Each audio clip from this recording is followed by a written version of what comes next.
It's funny how a decision made in Washington can suddenly ripple all the way down and hit your wallet, and it often happens way faster than you might think. So today, we're going to trace that exact domino effect, starting with a number that really brings this whole thing home. $1,700.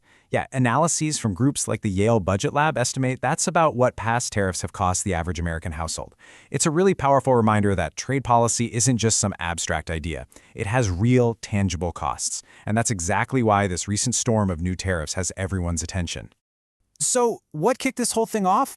Well, it was a series of incredibly fast policy changes back in early 2026 that basically rewrote the rules overnight and launched the U.S. into a brand new and very uncertain chapter on trade. I mean, this all went down in less than a week. On February 20th, the Supreme Court says no more to using the IEEPA for broad tariffs. The very next day, the administration pivots, announcing a Plan B, a new 10% tariff using the Trade Act of 1974. And just a few days later, boom, that rate gets hiked to the maximum 15% allowed. This wasn't a policy shift, it was a policy shockwave. And to put this in perspective, just look at these numbers. In 2024, our average tariff rate was a pretty low 2.5%.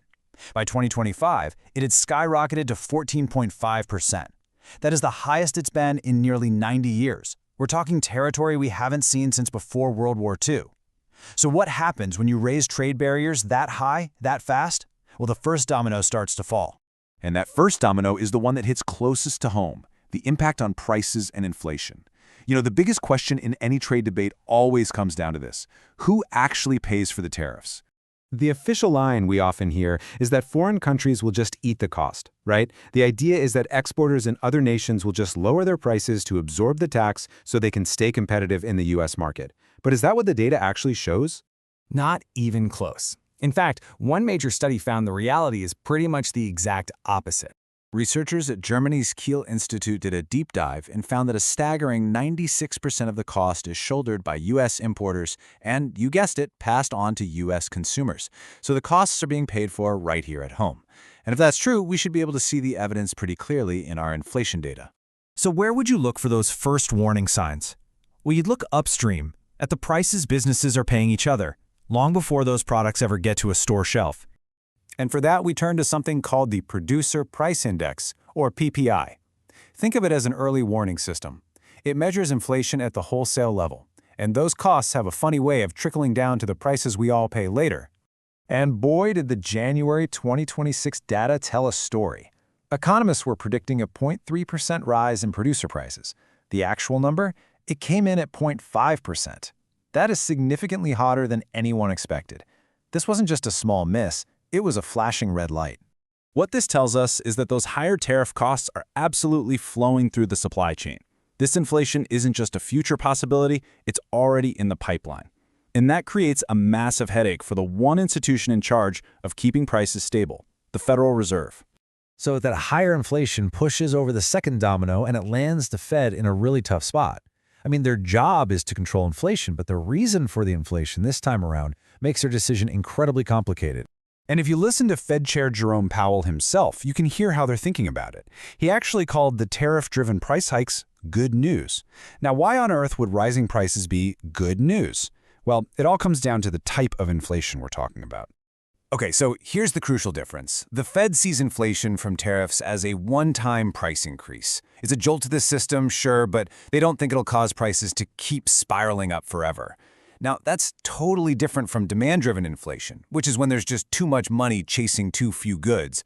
That is a much scarier problem, and it would force the Fed to slam the brakes on the economy with high interest rates. But here's the bottom line for all of us. Even if the Fed sees a silver lining, as long as inflation stays high for any reason, their hands are tied. It means the chances of getting interest rate cuts anytime soon, the cuts that would lower mortgage rates and car loans, well, those chances get a lot slimmer. The higher for longer rate environment sticks around. And this is where the final, and maybe the biggest domino comes into play. That brings us to our final domino. See, an era of high interest rates creates a giant problem for companies that borrowed tons of money back when it was cheap. They are now staring down something the experts are calling the debt maturity wall. A debt maturity wall is exactly what it sounds like. It's a period of time when a huge amount of corporate debt all comes due at once. Now, companies usually don't just pay this off, they refinance it. They take out new loans to pay off the old ones. But trying to refinance in a high-interest rate world, that is a whole different and much more expensive ballgame. And believe me, this wall isn't some far-off theory. It is very real, and it is looming. You can see right here how the amount of debt coming due just keeps climbing, hitting this massive peak in 2028. This is especially true for the bank loan market and the tech sector. For these companies, the clock is ticking. And the scale is just mind-boggling. In that peak year of 2028 alone, we're talking about nearly $3 trillion in global corporate debt that needs to be refinanced. And here's what's even more concerning. Of that massive number, over $850 billion of it is what's known as speculative-grade debt, or junk debt. These are the riskiest companies, the ones that are most likely to get into serious trouble if borrowing gets too expensive. So when you pull all these threads together, the tariff shock, the sticky inflation, the Fed's tough choices, and this looming wall of debt, you end up with a very, very uncertain outlook for the economy. Let's just trace that chain reaction one more time. It starts with new tariffs, which fuel inflation. That stubborn inflation forces the Fed to keep interest rates higher for longer. And those high rates create a potential refinancing crisis for all those companies hitting that maturity wall. It's this powerful combination that's driving all the market volatility and the deep economic uncertainty we're feeling right now. It all boils down to the central question for 2026. With all these powerful forces of policy, prices, and debt all colliding at the same time, is the economy resilient enough to bend without breaking? That's the question on everyone's mind.